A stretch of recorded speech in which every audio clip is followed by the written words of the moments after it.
Good 3 main chutes, good reefing, good descent rate. And we Ang see galing. 3 good-looking parachutes. Good looking parachutes. Ganun naman, no?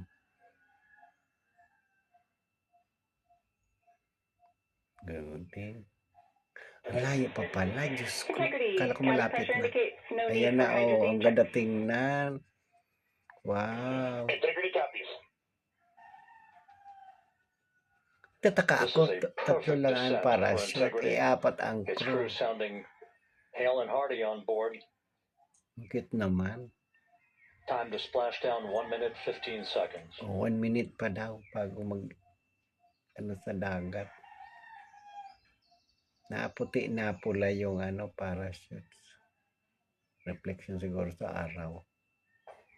Integrity about to complete a journey spanning 694,481 miles from its launch from the Kennedy Space Center back on April 1st.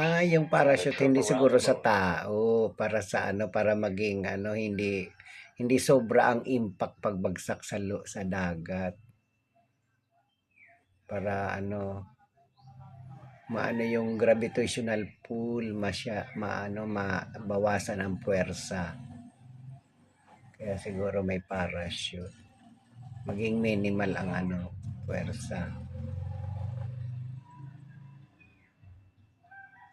Kasi kung walang kukontra sa puwersa, baka delikado. So yun, kaya may parachute.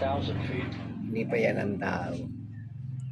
Ang tao nasa loob pa ng capsule.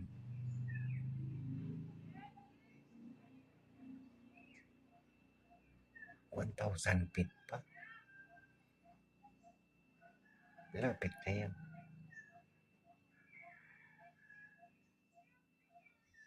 Tabaya. Oh, yan na. Oh. Ang ganda tingnan. Parang movie. Thank you, ate, at binalita mo sa akin. Nakahabol ako manood. Nabangan ko yung Kasubanggi. Pag-una ko Kasubanggi. Integrity splashdown, sending post-landing command now. Splashdown confirmed. Oh, nag-splashdown na pala. Ayun na. Splashdown confirmed at 7:07 p.m. Central Time, 5:07 p.m. Pacific Time. From the pages of 7 Jules p.m. Verne to a modern-day mission to the moon, a new chapter of the exploration of our celestial neighbors. Yes, congratulations for